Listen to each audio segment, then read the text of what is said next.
ఉద్యోగం ఎందుకు మానేశారు? ఇది అడగడానికేనా వాళ్ళందరినీ పిలిపించావు? పెద్దరికానికి గౌరవం ఇస్తారనుకుని పిలిపించాను. ఇవ్వలేదు కాబట్టి నేనే అడుగుతున్నాను. మీరు ఉద్యోగం ఎందుకు మానేశారు? తెలుసుకోవాలని అడుగుతున్నావా? తేల్చుకోవాలని అడుగుతున్నాను. ఏం నువ్వు తెలుసుకునేది? ఇదిగో చూడు విజయ, ఇక నుంచి నేను ఏం చెప్పినా ఏం చేసినా నోరు మూసుకుని పడుండాలి. అంతేగాని అదెందుకు చేసావు ఇదెందుకు చేసావని ఇక ముందు అడగడానికి వీల్లేదు. ఎందుకు వీల్లేదండి? పెళ్ళాం అంటే మెషిన్ కాదు. దానికి ఇంకో స్విచ్ నొక్కితే తలపడానికి దానికి ఓ బుర్ర ఉంటుంది. అది కూడా ఆలోచించగలదు. ఉద్యోగం వల లాంటిది. మీరెంత గాల్లో ఊగినా కింద పడిపోతారన్న భయం మాకుండదు. కానీ మీరు ఉద్యోగం చేస్తూ బిజినెస్ చేయండి.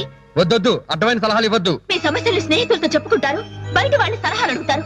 కానీ మీరు తీసుకున్న నిర్ణయాల వల్ల కష్ట నష్టాలు భరించే పెళ్ళాన్ని మాత్రం అడగరు. చిన్న చూపు చూస్తారు.